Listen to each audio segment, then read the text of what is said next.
j'ai proposé, on m'a proposé de faire une conférence sur le discours de Ratisbonne, et j'ai proposé de rajouter un deuxième discours,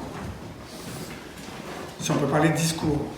Parce qu'en fait, dans les deux cas, je trouve que le terme qui serait le plus approprié, c'est celui de leçon universitaire. Et l'abbé Jean-Robert Arvogate, que certains connaissent, avait fait un jour une remarque que j'avais trouvée assez pertinente. Il disait: chaque pape a son mode d'expression privilégié. Il disait Pie XII, ça avait été les messages radiophoniques, il y avait quelque chose d'un peu spécial. Jean-Paul II a fait un usage très important des encycliques. Et en fait, Benoît XVI, sa spécialité, c'est la leçon universitaire. Et il se trouve que ces deux discours, ces deux leçons, l'une donnée quand il était encore cardinal et l'autre quand il était pape, ont eu lieu dans des grands amphis de deux grandes universités. L'université de la Sorbonne à Paris et l'université de Ratisbonne ou Regensburg en Bavière. La difficulté de parler de ces discours qui sont assez courts, c'est qu'on se dit mais le discours est déjà extrêmement destiné à un grand public, vulgarise, donc il n'y a pas vraiment à vulgariser encore le discours. Et la deuxième difficulté, c'est que ce sont des textes, des interventions qui manient de grandes idées, qui brossent des fresques impressionnantes, mais forcément de manière assez distancée. Et donc il y a un risque je dirais, à parler non pas dans le vide, mais au fond, à se limiter à des généralités. Évidemment, Ratzinger, Benoît XVI, avait une très grande culture et on savait très bien que derrière ces généralités, il y a tout un savoir. C'est moins le cas pour son commentateur ce soir. Ce qu'on peut dire, c'est que dans tous les cas, il y a souvent une sorte de morceau de bravoure, de petite partie qui est assez originale, qui fait preuve d'un certain savoir de spécialiste, et que cette partie permet ensuite, on pourrait dire, le décollage vers des idées des formes plus conceptuelles d'analyser ce qui est à analyser. Alors, ces deux discours ont un point commun, parce que si je les ai choisis, c'est parce qu'il y avait il me semble qu'ils se complètent, c'est qu'on peut considérer que ce sont des interventions sur le thème foi et raison. Ils ont l'un et l'autre des circonstances particulières. Je n'ai pas envie de trop parler dans mon exposé des circonstances du discours de Ratisbonne, j'en dirai un mot. Mais donc ceux qui s'en souviennent se rappellent que ça a été le début d'une sorte de déferlante.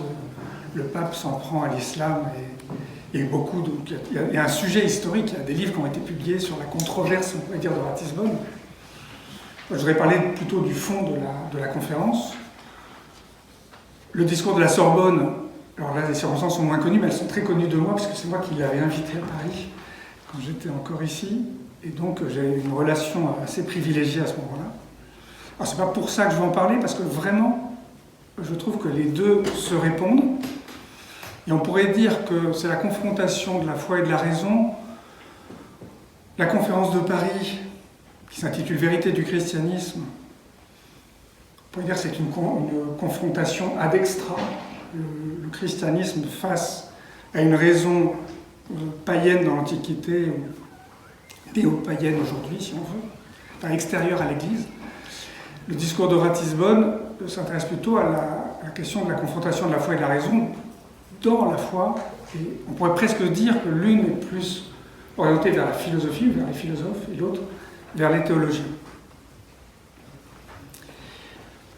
Alors mon plan est très simple, je vais parler du discours de la Sorbonne. Alors c'est pas à cause de la chronologie, parce que ça me semble faire sens dans un premier temps. Je vous ai donné le découpage et quelques citations du discours de Ratisbonne ensuite, et je tirerai quelques leçons, et en fonction du temps, j'abrégerai ma contribution, et ce sera éventuellement le temps des questions qui permettra de voir quelles leçons on peut tirer, ou quelles remarques, ou éventuellement quelles objections on peut faire. Il y avait eu des objections au discours, en particulier un jeune philosophe, Raphaël Enthoven, qui avait fait une intervention 2 ou 3 jours après la conférence à Paris pour expliquer l'erreur de Ratzinger. Enfin, je peux confondre parce que je me demande si maintenant, si c'est pas après le discours au Bernardin qu'il a fait son intervention, mais l'idée s'applique aussi. L'idée s'applique parce que le pape avait critiqué le relativisme et Enthoven avait, au contraire, dit l'erreur de Ratzinger, c'est de critiquer le relativisme parce que le relativisme, si j'ose dire, il n'y a que ça de vrai. Mais non, il ne pouvait pas dire ça, sinon ce ne serait pas relativiste.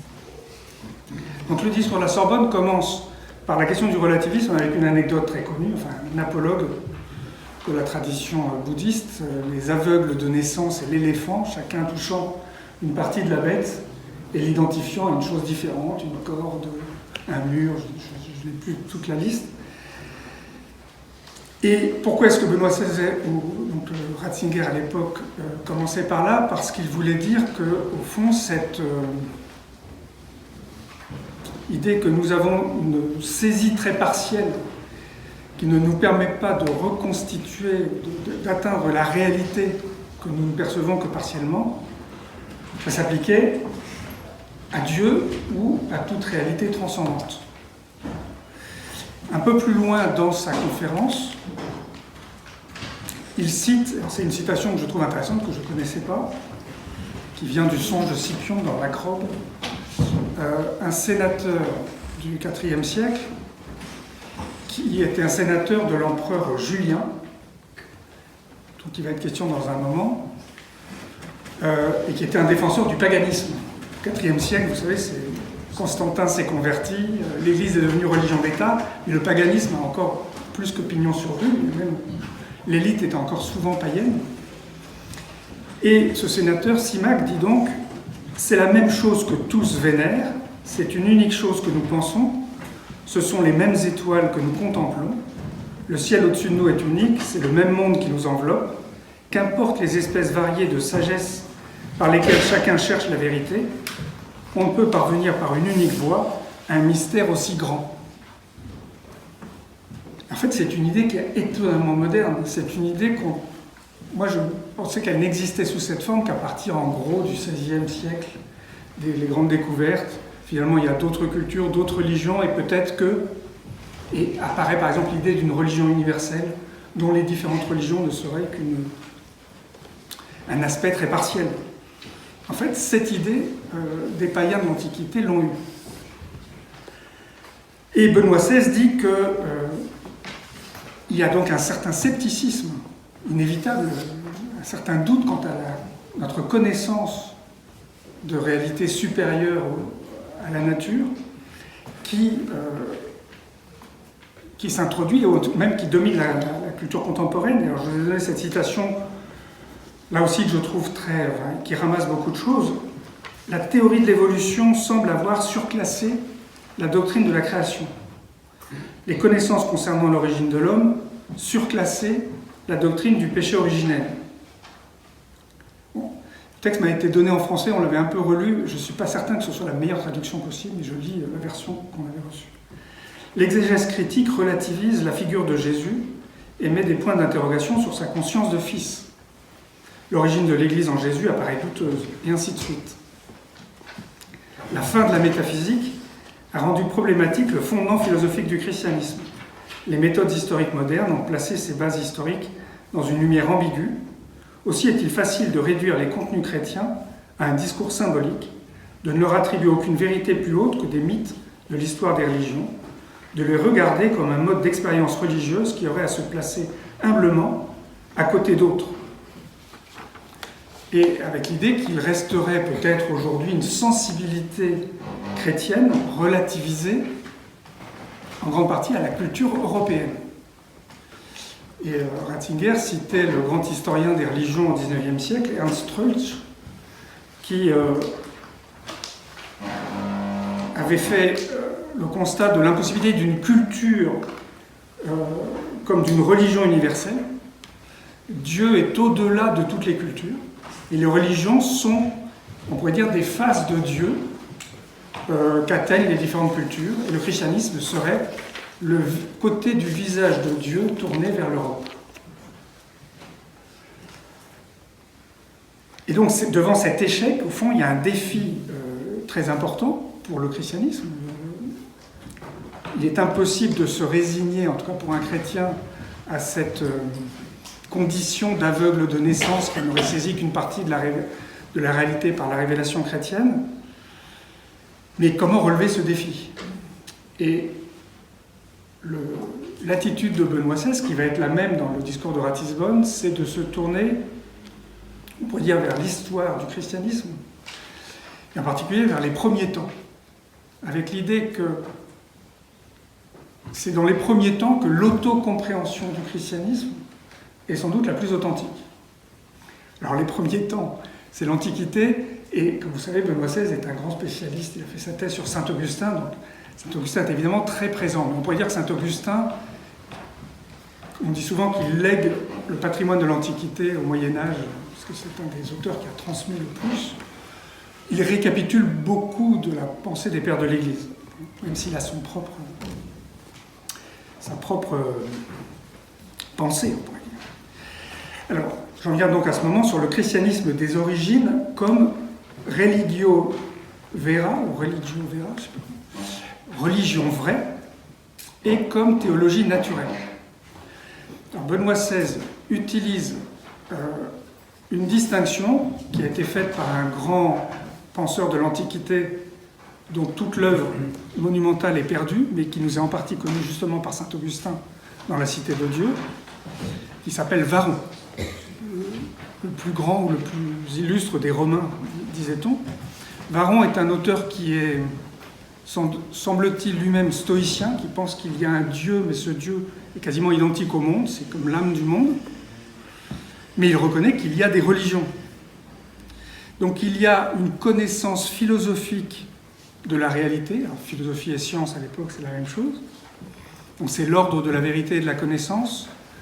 Et les religions sont de l'ordre de la coutume, des rites, et sont l'œuvre des sociétés, et plus particulièrement des États. Dieu fait le monde, l'État fait la religion.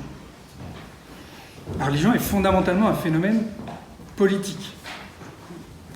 Alors, c'est une notion tout à fait envisageable. Vous connaissez le grand livre de Marcel Gauchet, Le désenchantement du monde. Le sous-titre, c'était une histoire politique de la religion. Donc la religion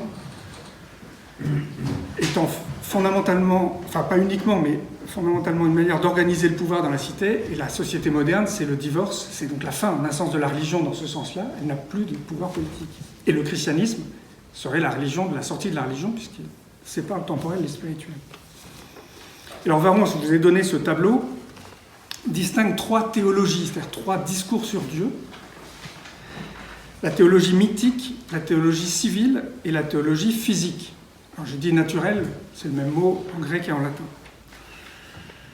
La théologie mythique a pour auteur les poètes, elle a pour lieu le théâtre, ce sont les grandes tragédies grecques par exemple. Son contenu, ce sont des fables. La théologie civile, c'est l'organisation du culte dans l'Empire. L'auteur de la théologie civile, fondamentalement, ce sont les peuples. Alors j'ai dit l'État, mais là Varron dit les peuples. Le lieu, c'est la ville, c'est l'Ours, alors Rome par excellence. Et le contenu, c'est un culte. C'est fondamentalement un culte ritualisé. Le culte de l'empereur, le culte des dieux, toutes les cérémonies. Et la théologie physique, elle a pour auteur les philosophes. Le mot théologia, je ne sais pas s'il est inventé, mais une des premières occurrences que l'on ait, c'est sous la plume de Platon. C'est le discours sur Dieu, repris par Aristote. C'est pas un mot qui vient des religions, c'est un mot qui vient de la philosophie. Le lieu, c'est l'univers. C'est une réflexion à partir de l'univers. Et son contenu, alors c'est moi qui l'ai mis parce que je ne sais plus ce que dit Varron et que je n'ai pas eu le temps d'aller regarder le texte de saint Augustin. C'est plusieurs passages, mais en gros ce sont des définitions, si on veut, c'est une description de Dieu, c'est une étude intellectuelle. Évidemment, l'objet des deux premières théologies, enfin on peut dire l'objet de la théologie physique, c'est la nature de Dieu ou la nature des dieux, quelquefois pour dire que les dieux n'existent pas. Il y a simplement, on détruit éventuellement les dieux, ou on dit que les dieux ne s'intéressent pas à nous, si on pense à l'épicurisme, Lucrèce, les dieux existent, mais ils ne s'occupent pas des hommes. Mais l'objet des deux autres théologies, mythique et civile, ce sont les instituta hominum, c'est-à-dire les réalités instituées par les hommes. Ce qui veut dire que, en un sens, la théologie civile, et la mythique va avec, n'a finalement, dit Ratzinger, aucun Dieu, seulement la religion. Et la théologie naturelle n'a pas de religion, mais seulement une divinité. Et pourquoi est-ce que Ratzinger rappelle cette distinction de Varron, qui est assez... le tableau peut-être systématise plus que le texte, mais je trouve que c'est utile.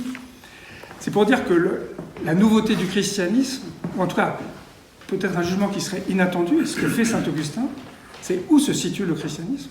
Et saint Augustin n'hésite pas, il le met dans la théologie physique. Et là, on pourrait discuter et dire, mais il y a pourtant des rites, il y a pourtant il y a des oracles, donc il y a aussi des contenus. Mais l'idée de saint Augustin, c'est le christianisme est une critique des religions. Dans l'Antiquité, on l'a vu comme ça, on a même vu le christianisme comme un athéisme, c'est la destruction des dieux. Et aujourd'hui, on peut avoir tendance à penser le christianisme comme modèle de toute religion, on pense toutes les religions avec des catégories chrétiennes, mais on pourrait aussi avoir l'idée que c'est... alors la religion, la sortie de la religion au sens de Gaucher, c'est la dépolitisation, on pourrait dire, de la religion, mais une critique des autres religions parce qu'elle se prétend vraie. La religion romaine accueille tous les dieux. Le panthéon gonfle. À chaque conquête, on pourrait dire, de nouveau, ce qu'il ne faut pas, c'est renier les dieux romains, mais on peut intégrer les autres. La question de la vérité n'est pas fondamentale. Et donc, c'est cette idée de religion vraie qui rencontre la pensée des philosophes de l'Antiquité. Alors je cite, je vous ai donné la citation, « Cela veut donc dire que la foi chrétienne ne se base pas sur la poésie et la politique, ces deux grandes sources de la religion, il se base sur la connaissance.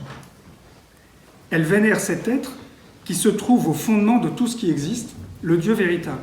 Dans le christianisme, la rationalité est devenue religion et non son adversaire. » Et on va trouver un peu plus loin l'expression de philosophie des Lumières à propos du christianisme. Mais, et c'est souvent un objet de critique, alors plutôt contemporaine que dans l'Antiquité, cette prétention à la vérité peut être vue comme une intolérance, et alors que le panthéon romain était accueillant, évidemment, la religion chrétienne, et ça commence, on pourrait dire, avec, dans l'Ancien Testament, la lutte entre Élie et les prophètes de Baal, critique les autres religions, dit que les dieux sont de faux dieux, ce que ne font pas les Romains quand ils rencontrent une autre culture. Et donc, comment comprendre la force de pénétration, comme dit Ratzinger, du christianisme? Eh bien, c'est que, en plus de cette prétention à la vérité et de cet accord, on pourrait dire, avec la philosophie antique, il y avait une ascèse et une vaillance des premiers chrétiens, évidemment manifestée dans les premiers siècles par les martyrs, qui montraient que c'était une sagesse à la fois théorique et pratique. Alors, la philosophie antique a toujours pensé la sagesse comme étant à la fois connaissance et action, théorie et pratique. Mais on pourrait dire que le christianisme l'a peut-être poussé un cran plus loin, parce que, en tout cas, la conception de Dieu comme âme du monde ou comme premier moteur ne pousse pas à l'action. Le sage peut avoir par ailleurs des principes de vertu. Le stoïcien enseigne la vertu. Il considère que l'univers est Dieu, mais la jonction entre les deux ne se fait pas vraiment. C'est pas le Dieu qui le pousse à la vertu. Tandis que dans le christianisme, comme dit Ratzinger toujours, là où le Dieu que trouve la pensée se laisse rencontrer au cœur de la religion, comme un Dieu qui parle et qui agit, la pensée et la foi sont réconciliées. Et le christianisme représente, c'était quelque chose qui était présent dans le judaïsme, mais, dit Ratzinger, le judaïsme maintenait une distinction entre juifs et non-juifs. Et donc ce que le christianisme, de ce point de vue-là, ajoute, pourrait-on dire, c'est l'universalité. Donc la religion est vraie, et elle est donc vraie pour tous les peuples. au point que la confusion entre religion et philosophie se manifeste par exemple sous la plume de Saint Justin le philosophe au IIe siècle, qui dit que le christianisme est la philosophie vraie, la vera philosophia. Donc il y a une union de la pensée et de la foi, et de deux avec la vie. Donc il y a cet art de vivre, si on peut dire, où les anciens pensaient souvent la philosophie, surtout les stoïciens et les écoles néoplatoniciennes, comme des exercices, il fallait s'exercer. Et au fond, même la pensée théorique permettait d'exercer la pensée, mais ensuite, il fallait que ce soit un art de vivre. Il y a eu pas mal d'études à la fin du XXe siècle par des historiens de la pensée antique sur la philosophie comme art de vivre ou comme manière de mener son existence. Alors je voudrais souligner que cette conception est aussi une nouvelle conception, alors ça, je prolonge le point, de Dieu et de la religion. Une modification de la notion de Dieu. En citant, je pense qu'il cite aussi Varron, Ratzinger disait « Natura Deus, c'est non omnis natura Deus ». Donc, Dieu est nature, c'est un objet d'étude, on peut le connaître, mais toute la nature n'est pas Dieu, contrairement à ce que pensaient les stoïciens. Donc, en disant « Dieu est un objet que nous pouvons connaître », c'est une réalité véritable, mais il n'est pas toute la nature, on insiste sur, on peut dire, la séparation ou la transcendance de Dieu et de l'univers. Et puis, par ailleurs, évidemment, c'est le plus important, Dieu s'est tourné vers les hommes. Donc, la doctrine de la révélation, et encore plus celle de l'incarnation, enfin la doctrine de la réalité, manifeste que le Dieu qui est principe et qui est donc créateur, qui est transcendant, est aussi entré dans l'histoire. Il entre par les prophètes et il entre par Jésus-Christ. Là encore, pour le citer, je ne sais pas si je vous ai donné cette citation, les deux dimensions de la religion, toujours séparées l'une de l'autre, la nature en son règne éternel et le besoin de salut de l'homme souffrant et luttant, se relient l'une à l'autre. La rationalité peut devenir religion parce que le Dieu de la rationalité est lui-même entré dans la religion. Et donc je pense qu'il y a un thème important chez Ratzinger et qui continue chez Benoît XVI, qu'on trouve dès l'introduction au christianisme, donc qui est son grand livre qu'il a rendu célèbre à la fin des années 60 et qui se poursuit à travers Fides et Ratio et ensuite dans les encycliques de Benoît XVI. C'est l'idée de tenir ensemble, on pourrait dire, une dimension un peu conceptuelle, métaphysique ou philosophique, et l'histoire. Ce qui n'est pas le cas de la théologie chrétienne jusqu'à, je dirais, la science historique, donc de toute façon, en gros jusqu'au XVIIIe, XIXe siècle. Et c'est un apport, en tout cas en philosophie, de la pensée allemande, mais évidemment qui ensuite s'est déversé dans la théologie. Et Benoît XVI est très sensible au fait qu'il faut tenir les deux. Et qu'au fond, le christianisme, parce que c'est une pensée du Dieu véritable, créateur, c'est une métaphysique. Et parce que Dieu est entré dans l'histoire, c'est aussi l'histoire sainte. Ici se manifeste une chose étonnante, les deux principes fondamentaux, apparemment contraires du christianisme, le lien à la métaphysique et le lien à l'histoire, se conditionnent et se rapportent l'un à l'autre. Ils constituent ensemble l'apologie du christianisme en tant que religio vera, en tant que vraie religion.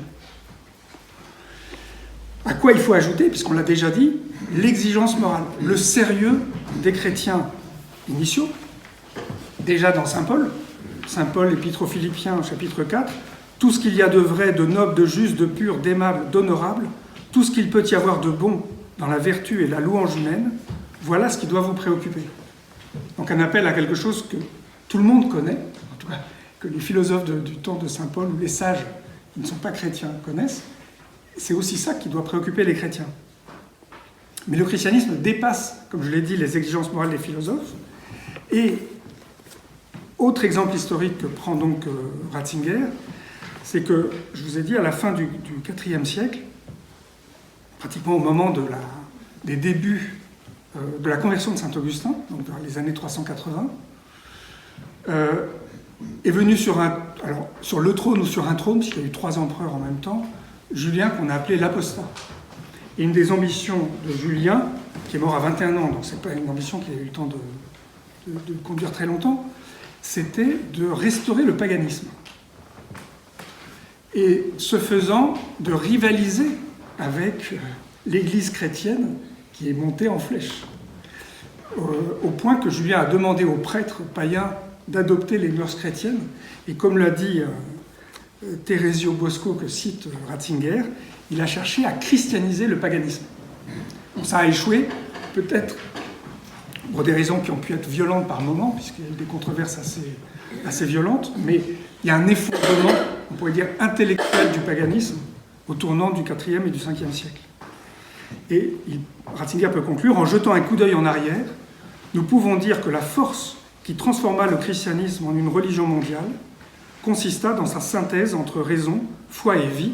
C'est précisément cette synthèse qui est exprimée en abrégé dans le mot religio vera.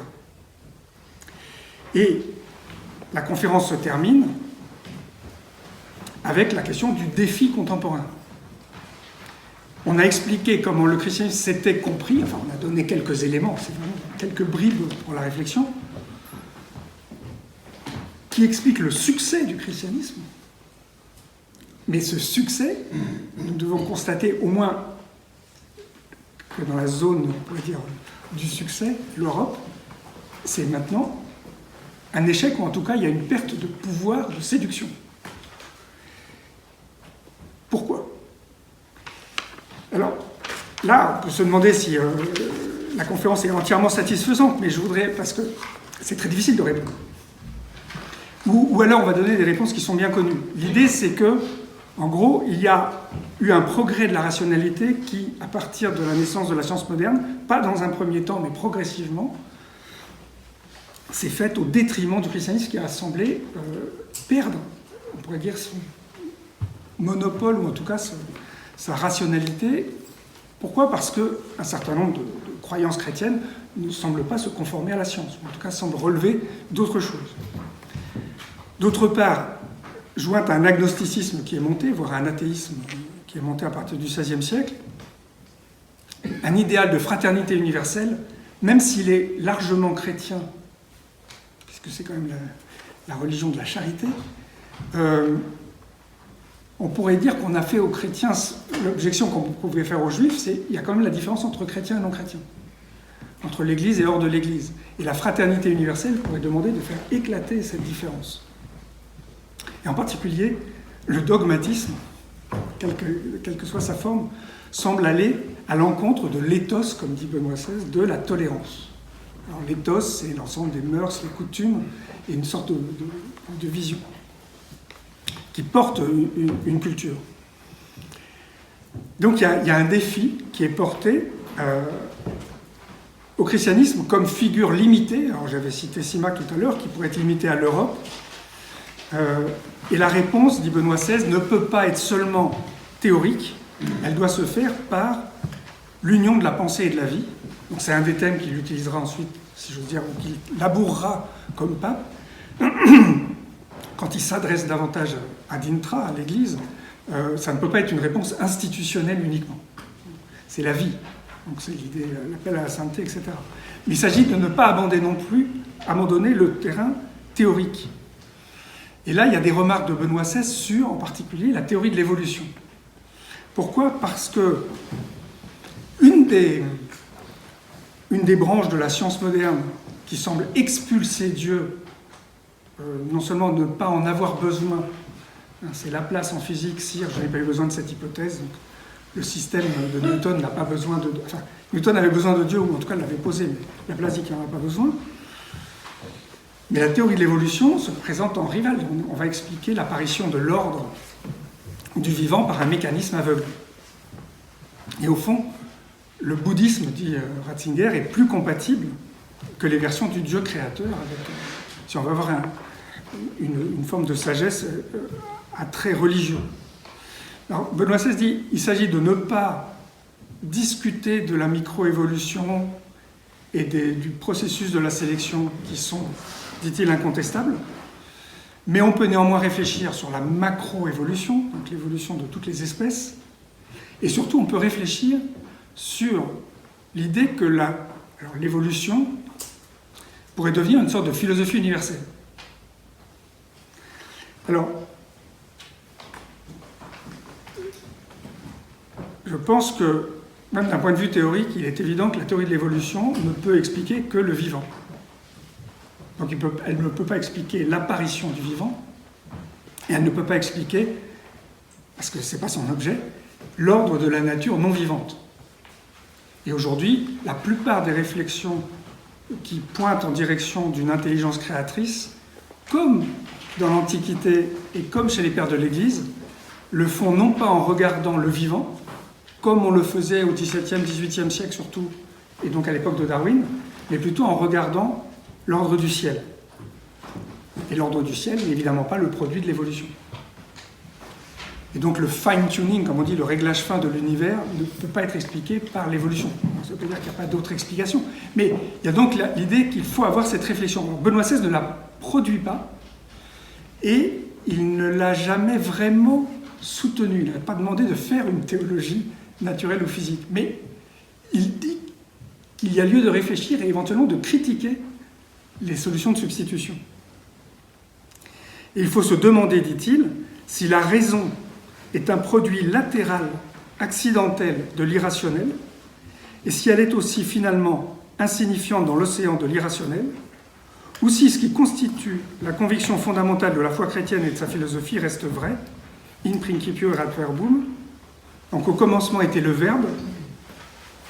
On oublie quelquefois, parce que c'est comme ça qu'on le traduit en français, que verbum en latin ne veut pas simplement dire, même pas veut pas vraiment dire verbe, c'est plutôt parole, mais surtout ça traduit le grec logos, et c'est fondamentalement la raison, ça peut être le discours et donc la parole. Mais on pourrait très bien traduire le prologue de Saint Jean en disant « au commencement était la raison ».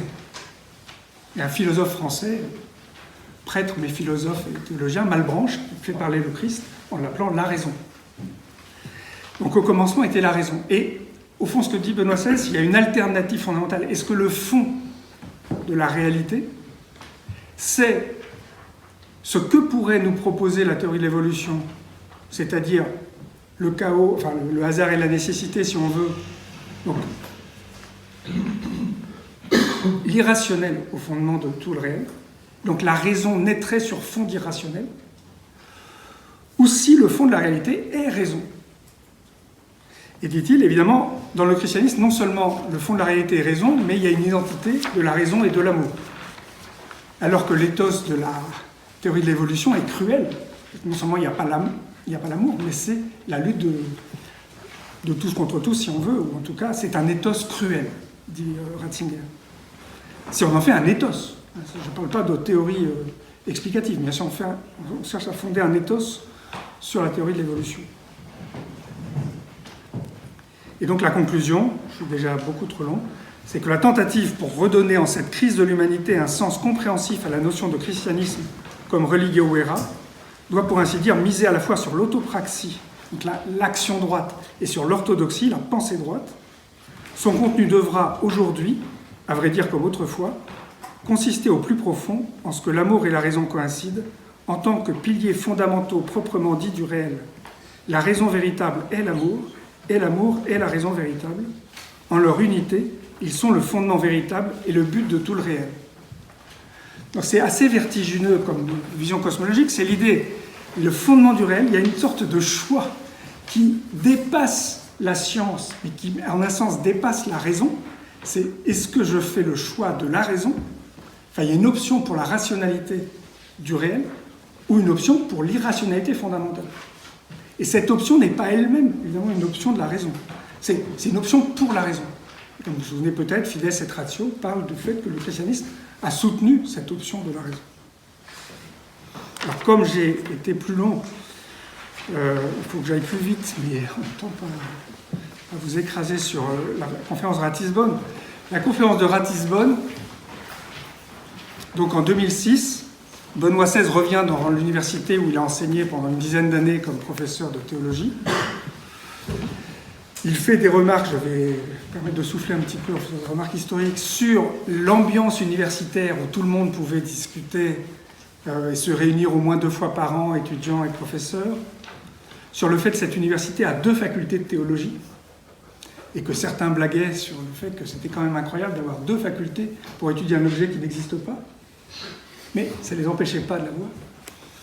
Et donc, évidemment, une idée de la conférence, c'est de dire la théologie a sa place dans l'université, mais plus fondamentalement, une raison qui se prive de la théologie et des considérations que nous apporte la foi est une raison amputée. Donc, il s'agit d'élargir la raison. Et il commence par cette controverse dit-il qu'il avait lue récemment, mais c'est une controverse qui est assez connue, qui a en partie été éditée en français dans les sources chrétiennes, entre l'empereur, qui est un vassal de l'Empire ottoman, l'empereur Manuel II, paléologue, et un sage persan dont le nom n'est pas donné. La controverse porte sur la question de savoir si Dieu peut demander des choses contraires à la raison. Alors, comme le dit Benoît XVI cette fois, Manuel II, paléologue, est conscient qu'au début du Coran, à la sourate 2, 256, c'est bien connu, pas de contrainte en matière de foi, mais il connaît aussi les sourates sur le djihad, qui sont en général attribuées à l'époque de Médine et donc qui sont plus violents. Il y a 2 djihad, etc. Mais ça vous connaissez peut-être même mieux que moi.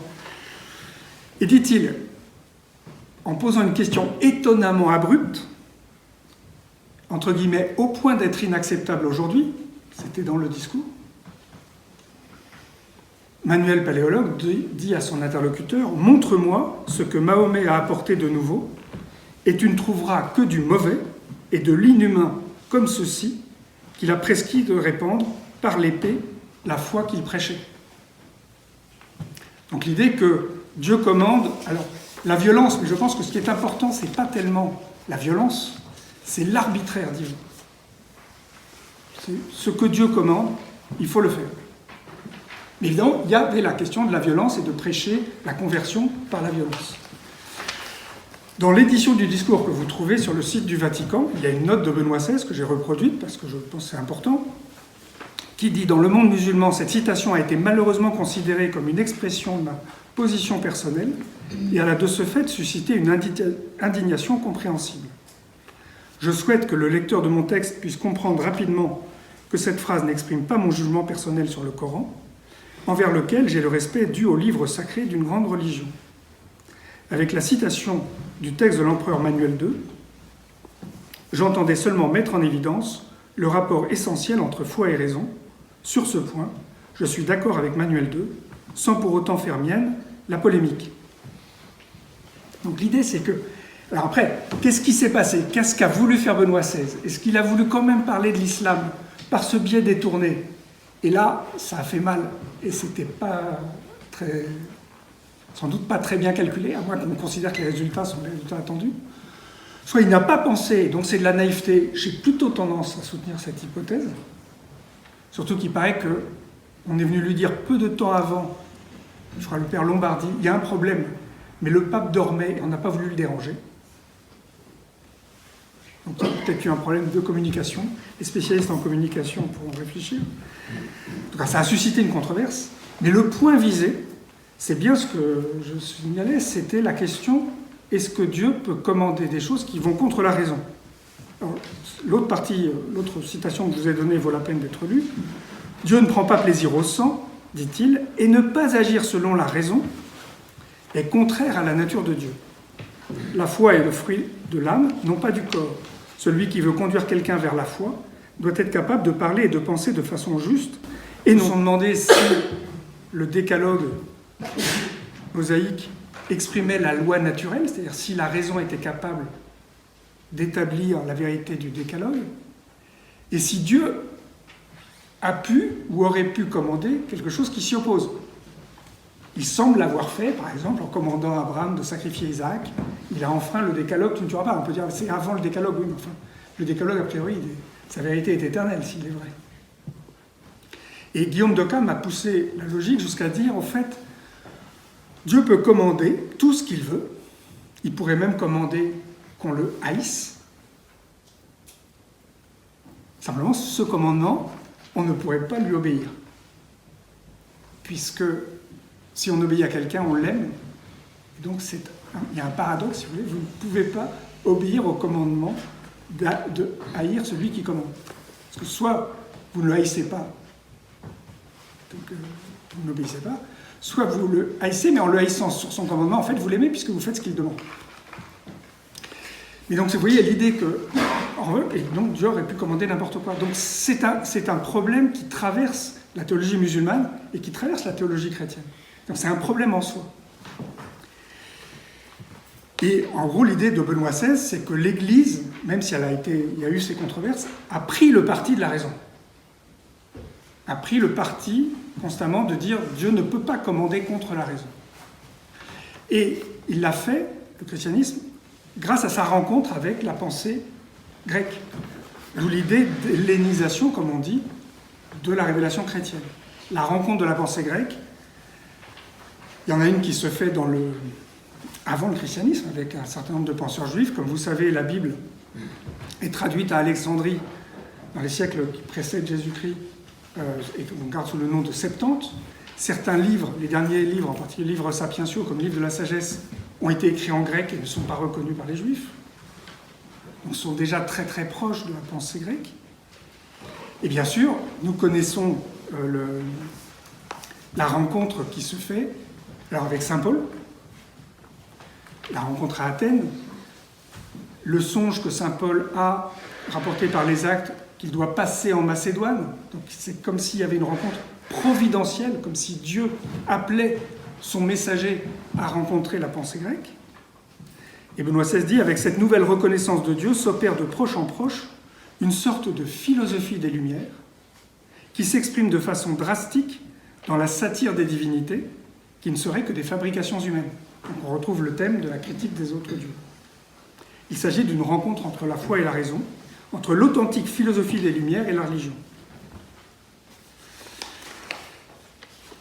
Et le fondement biblique est connu, je dirais, même depuis la révélation de Dieu dans le livre de l'Exode à Moïse, « Je suis celui qui suis », révélation qui paraît un peu métaphysique. Alors, on peut l'interpréter autrement, comme disant « Je suis avec vous », mais ça a été compris dans un sens très métaphysique.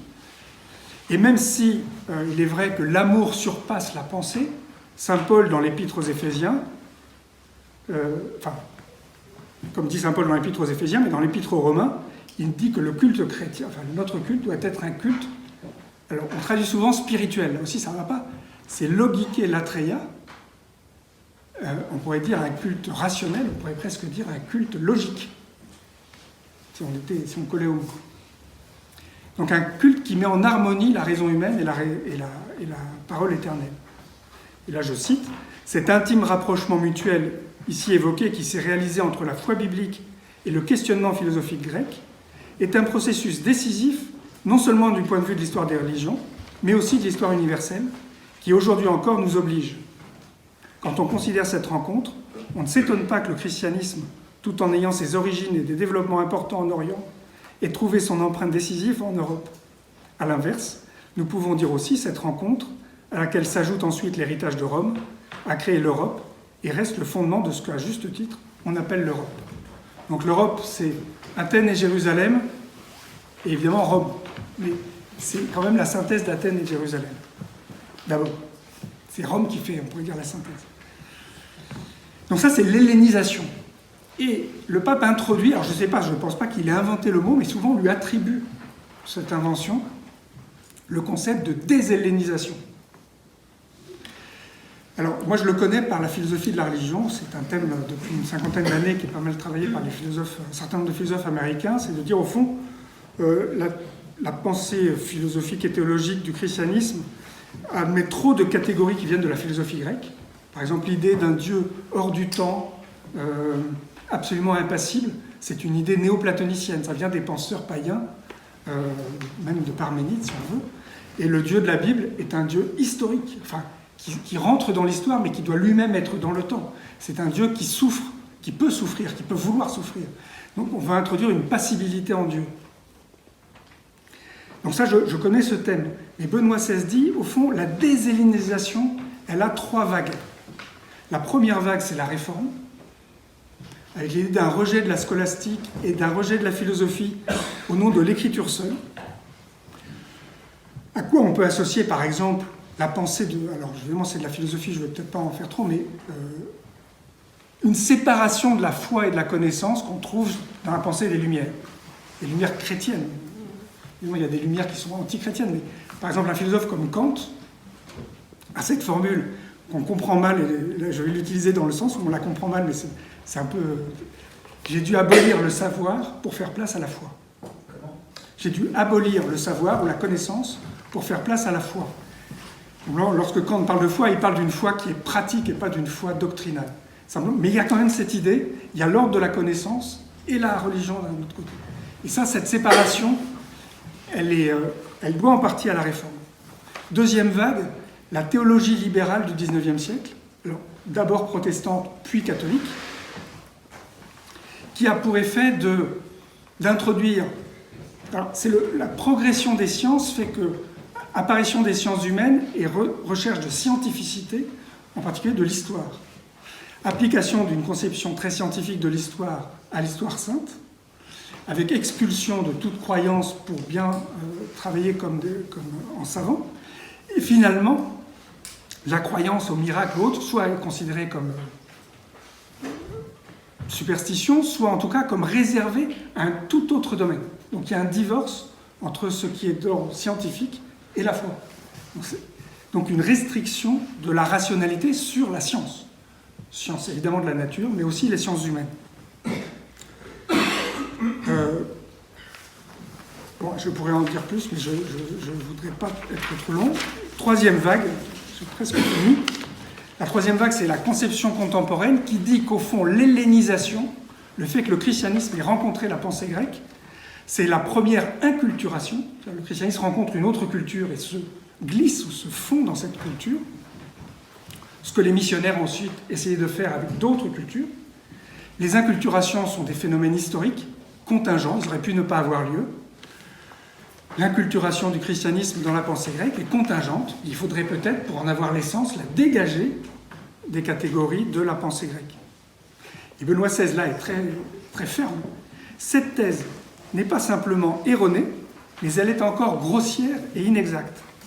Car le Nouveau Testament est écrit en grec et porte en lui-même le contact avec l'esprit grec qui avait mûri précédemment dans l'évolution de l'Ancien Testament. Certes, il existe des strates dans le processus d'évolution de l'Église antique qu'il n'est pas besoin de faire entrer dans toutes les cultures. Mais les décisions fondamentales qui concernent précisément le lien de la foi avec la recherche de la raison humaine font partie de la foi elle-même et constituent des développements qui sont conformes à sa nature. De nombreux pères de l'Église, jusqu'au IVe siècle, ont dit qu'il y avait deux Anciens Testaments, la pensée grecque et la Bible. La seule fois où je suis allé en Grèce, très peu de temps, j'ai quand même voulu aller à Delphes, pèlerinage, et je me suis rendu compte que c'était vraiment un pèlerinage que les Athéniens faisaient à pied, à l'époque de Socrate. Vous avez des statues, on m'a dit que c'était assez fréquent, où on peut alterner des philosophes et des prophètes. Pour les Grecs, c'était un peu la même chose. Alors, ce n'est pas une preuve, mais c'est un argument intéressant, je trouve. Et que l'idée de Benoît XVI, évidemment, c'est que c'est providentiel que le christianisme se soit tout de suite inculturé dans la pensée grecque. C'est-à-dire que c'est une volonté de Dieu. Et la dernière chose, et pratiquement j'ai presque fini, alors les leçons, on va peut-être les laisser pour les questions, c'est que en expulsant la réflexion sur les grandes questions qu'on peut dire métaphysiques ou religieuses, et en particulier toute la tradition, tout le trésor de la foi chrétienne, et des conceptions religieuses autres, on appauvrit le dialogue des cultures, donc on appauvrit l'humanité. Il cite Platon dans le Phédon au moment de la mort de Socrate, qui disait « On comprendrait aisément que par dépit devant tant de choses fausses proclamées par les philosophes, quelqu'un en vienne à haïr et mépriser tous les discours sur l'être pour le reste de sa vie. Mais de cette façon, il se priverait de la vérité de l'être et pâtirait d'un grand dommage. » L'idée de Benoît XVI, c'est que l'Occident pâtirait d'un grand dommage s'il expulsait complètement de sa pensée le contenu de la réflexion sur la foi chrétienne. Et alors, il y a ces derniers thèmes, et au fond c'était les leçons que je voulais donner, donc je dis mes 3 leçons et je m'arrête. Donc c'est vraiment une conclusion rabougrie, mais les questions permettront peut-être de le développer. Il me semble qu'une caractéristique des 2 discours, c'est un retour à l'antique. Benoît XVI, pour réfléchir, il réfléchit sur un problème contemporain, mais il dit pour réfléchir, regardons ce qui s'est passé autrefois, en particulier dans les premiers temps, mais aussi une controverse médiévale. C'est astucieux et en même temps on pourrait se dire c'est faible, parce que bon, qu'est-ce que ça prouve? Ben, je pense que c'est une caractéristique de sa pensée. Et j'ai donné une des raisons pour l'antique de la pensée grecque, c'est qu'il pense que c'est vraiment providentiel. Deuxième leçon, c'est que, je l'ai déjà dit, c'est au fond l'idée d'une union d'une réflexion qui est théorique, et c'est la réflexion par exemple sur la création, sur le rapport, est-ce que la théorie de l'évolution ou la conception de la science, dont la théorie de l'évolution est une des formes les plus connues aujourd'hui, peut porter un ethos, être une conception universelle de la vie humaine,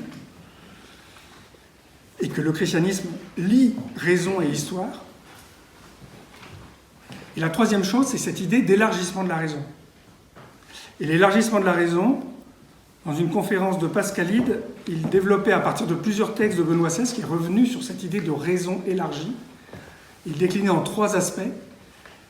Il y a trois formes d'élargissement de la raison, de la science à la sagesse, préoccupation qui était déjà celle de Jean-Paul II, c'est le problème de la spécialisation et la perte d'unité du savoir, la perte de point de vue global. C'est un risque inévitable et la science ne peut qu'aller dans le sens du morcellement.